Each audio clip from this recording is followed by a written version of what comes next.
Hello, friends and fans. This is Mrs. Goblin, and I'm on a journey, traveling the U.S. as well as other countries, so that I can not only work, but also play in this expansive and exhilarating world of ours.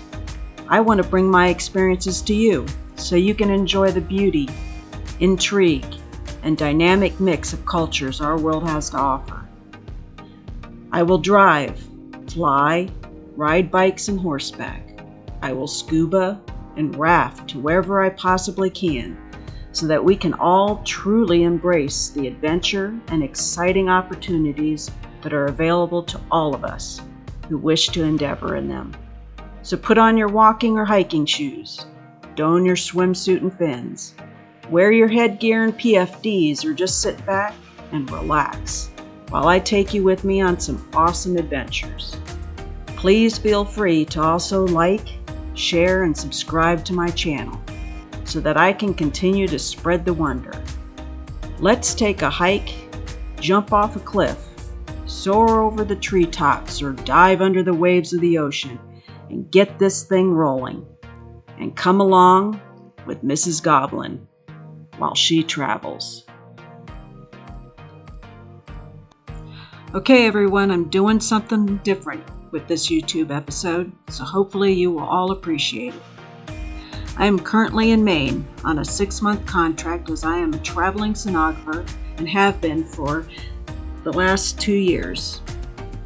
All of that being said, I find that each place I've lived, working and or visiting throughout my lifetime has a certain beauty, and I appreciate the different cultures and experiences each place and those who live there have to offer.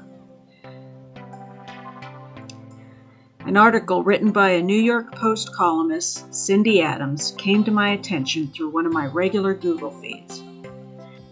She begins her article stating she's visiting Maine for 2 days, and then includes her many countries she's traveled to as a self-proclaimed world traveler.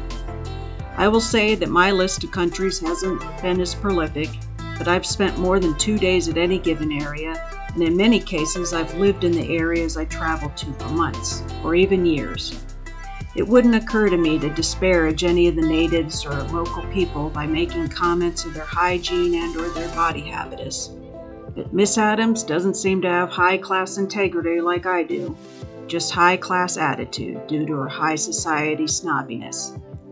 Since Miss Adams listed many of her travel venues, then here are most of mine. I have lived in California, Louisiana, Connecticut, Spain, Illinois, Okinawa, Japan, Florida, Tennessee, Alabama, New York, and Maine. I have visited Virginia, Arizona, Cuba, Cozumel, Mexico, Edinburgh, Scotland, Dublin, Ireland, Bali, Indonesia, Singapore, Italy, and Jamaica. Miss Adams suggests she went to Maine because she's a world traveler, but that Oklahoma doesn't merit her visit. Well, Oklahoma, you are truly lucky, and you really dodged a bullet. If I get a chance to visit, I promise to be a gracious guest, unlike Miss Adams. Obviously, she doesn't travel anywhere without her high-priced attitude. I am curious about this woman's longtime friends with whom she went to visit in Maine. These Mainers apparently had ancestors who founded Maine in the 1800s, but they invited their snobby New York friend to come and visit and did little to impress her. Hard to impress a socialite who apparently wants to shop, but not at some lowly LL Bean outlet or podunk Maine shop owned by a local. Miss Adams lists several positive adjectives for Maine: clean, airy, and fresh, along with some positive nouns as well as ocean, trees, lobsters, boats, harbors, and coastlines. She is well versed in the English language, but not in how to use it in an eloquent, truly informational manner. I can honestly say Maine has a lot to offer to a variety of people: the adventurous, the foodies, the pet lovers, the wildlife enthusiasts, bird watchers, campers, sailors, bicyclists, and the list goes on.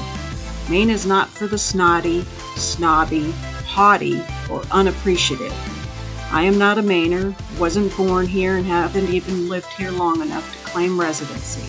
But this article really got under my skin. Someone stays 2 days in a place and then has the gall to write basically a tabloid-style article about it. She spends almost half the article suggesting Mainers are fat, lack hygiene, and have no fashion sense. Keep in mind, this woman considers one of her besties Ivanka Trump and writes articles about Stallone and his muscles. I guess if you rub elbows or your nose up the right rear end, then coming to some place like Maine must really have been a major effort. Did she visit anywhere in Maine? Who knows, since she can't describe anything other than one restaurant called The Garage, which, just from its name, gave her fuel for her fire to disparage it along with the Portland Observatory, which had too many stairs for her to bother with truly seeing. I plan to check out The Garage now, especially after looking over their menu, and hope they don't take offense to outsiders after Miss Adams' despicable behavior. And Portland Observatory, I don't mind a bit of exercise to work off the calories at The Garage. And there are plenty of 90-year-olds who aren't as decrepit as Miss Adams who probably jog your stairs no problem.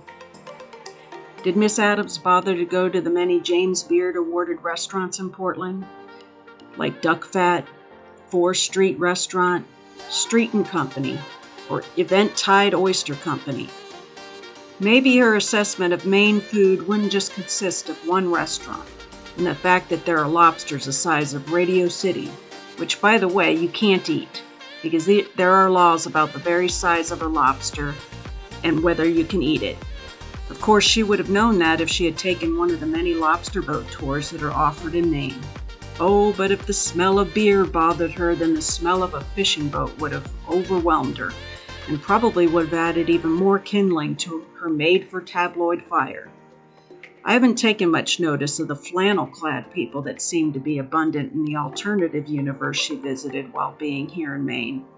I did visit L.L. Bean, and can say that it was nice to see that L.L. Bean is so much more than just outdoorsy clothing. Of course, that wasn't of interest to Miss Adams, because by the looks of her wardrobe, she spends more time on overpriced heels and only name-brand clothing that has been displayed on a runway. Oceans and coastlines are very abundant here in Maine. These differ from the beaches along California and Florida, and I actually have lived in both of those states, not just visited them for 48 hours. The craggy, rocky cliffs along many of Maine's coastlines create a beautiful, breathtaking, and dramatic effect that I cannot get enough of. The many lighthouses along the coast are still from the 1800s, back when her Maine friends' ancestors were here, and all well worth visiting. So many tours are offered to take you to them, but I am sure Miss Adams couldn't be bothered to take one. Too much flannel-clad, beer-bathed riffraff on a small bus. Some of that could rub off on her. One Portland tour takes you to 3 lighthouses, but she would have found the tour guide's overly punny rhetoric a despicable fault worthy of receiving her unwarranted wrath. State only one state border. Portland's named after Portland, England, but let's make this clear and plain. Portland, Oregon's named after Portland, Maine. You see, no matter how mellow you might be, Longfellow said the city is the jewel by the sea. You can't possibly expect to know a better show on any other tour, from LA to Jersey Shore, from Illinois to Oklahoma, because I have my PhD, my Portland High diploma. That's right, don't be phased. It's my hometown, born and raised. So when I say sit back, relax, don't act like it's a chore, because this is the real Portland tour. Then there's mention of Booth Bay Harbor, but only its name.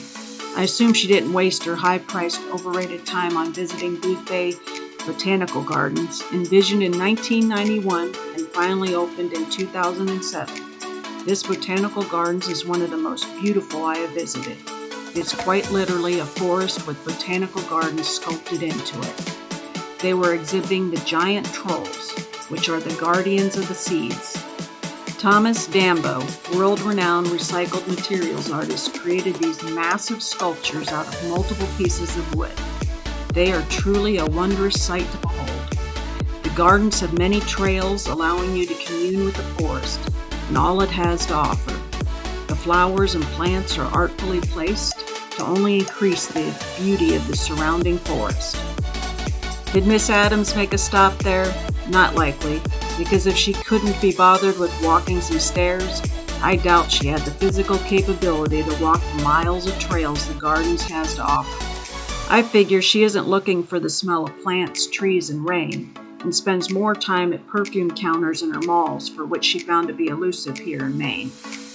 Forget lying on a beach, closing her eyes and listening to the surf.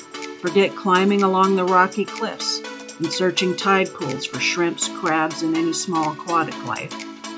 Don't bother with visiting the many culinary options, and I don't just mean lobster. There are donuts, pizzas, many other delights to spark one's taste buds, but don't bother with any of that. Sea kayaking, camping, and hiking, what a waste of time when there's shopping to be had at the nearest mall. I personally think Miss Adams needs to keep her wrinkly ass at home and continue buying clothes that hide it. Leave the true world traveling to those of us who actually appreciate what the world has to offer, and doesn't need to use sarcasm and ignorance to write a column that cannot even use full sentences half the time and is just full of a lot of hot air, which may be coming from the city exhaust fumes she has grown accustomed to. I end my episode by raising a glass of Portland beer in tribute to the beautiful and exciting state of Maine. May you continue to represent the flannel-clad, beer-washed of America. I appreciate your listening to my venting and hope you enjoyed my video. Please feel free to share and post my channel so I can continue filling the world with my images and stories. Thank you.